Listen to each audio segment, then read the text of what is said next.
Hawaii napilitang lumikas sa mga residente sa isang komunidad matapos lumagasa doon ang mainit na lava.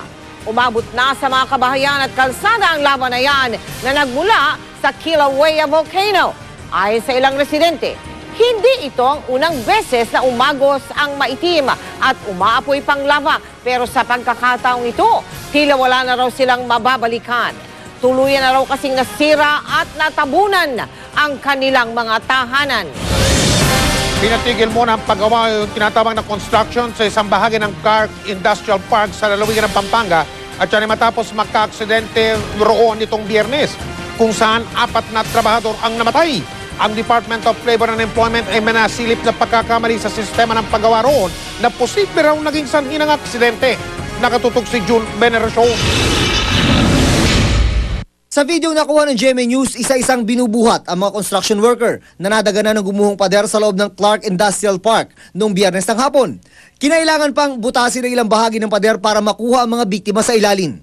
4 na construction worker ang patay, 5 iba pa ang sugatan.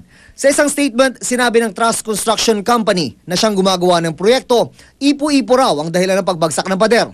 Pero lumalabas sa inisyal na investigasyon ng Department of Labor and Employment na hindi ipo-ipo ang naging sanhi ng pagguho ng pader.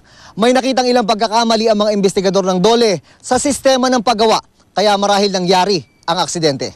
May nakita ang mga investigador 2 kaloy o puli sa pinangyarihan ng aksidente na ginamit daw sa paghatak ng mabibigat na bagay. Isa raw ito sa posibleng dahilan ng pagguho. Mahina rin daw ang poste at biga na sumusuporta sa pader. May 3 pang pader sa construction site ang nakita ng DOLE na pwede ring pagmulan ng kaparehong aksidente. We have already instructed the owner to demolish those existing buildings because there might be a possibility that the structural integrity of those buildings were compromised. Pinatigil muna ang konstruksyon habang hindi pa natatapos ang investigasyon sa nangyari. Nakipagpulong na ang construction company sa mga opisyal ng DOLE at Clark Development Corporation. Nangako raw kumpanya na hindi pa babayaan ng mga biktima. Sa mga na-ospital na biktima, isa na lang ang hindi pa nakakalabas dahil kailangan daw operahan. Lahat ng financial help they have extended to the victims. And they are willing to extend more in addition to the benefits that they will get possibly from SSS, from DOLE, from government institutions. Kapag lumabas sa investigasyon na may pagkakamali ang contractor, maaari raw itong ipa-blacklist ng Clark Development Corporation. June Veneracion, Nakatutok, 24 Oras.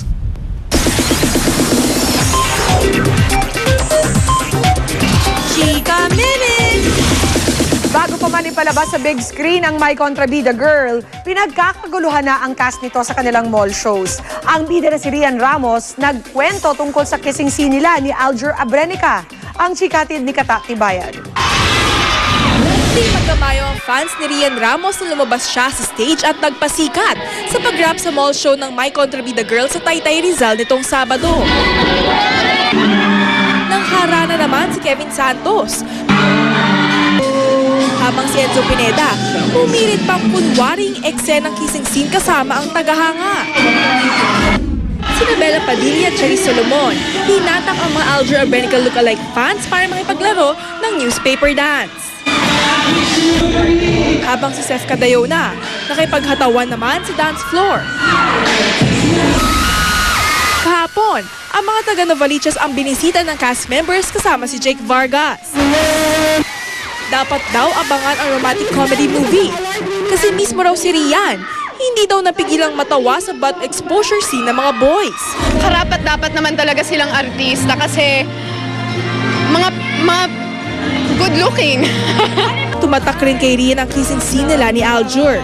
Nagkataon pang bisperas pa ng Valentine's Day kinuna na eksena. 12 o'clock na, sakto nagkikissing scene kami nung time na yon. Tapos nung natapos yung kissing scene, bigla niya akong grenade ng Happy Valentine's Day. Sabi ko, wow. Abangan daw ang mga susunod pa nilang mall tours. Sa March 14 naman ang showing ng pelikula. Katatibayan updated sa showbiz happenings. Lovey po, bagong pictorial princess na nga ba ngayong in demand sa iba't ibang magazines? Tutukan yan sa pagbabalik ng Chika Minute. Susunod, exclusive, bangkay ng batang 2 linggo na umanong nawawala. natagpuan sa isang sapa sa Parañaque. Kahit nakailang beses nang binatikos, sabong na mga kabayo sa South Cotabato, tuloy pa rin. At high diver sa Pangasinan, muntik sumayad sa bubong ng gusali habang nagpapakitang dilat. Walang patid na pagtutok dito lang sa 24 oras.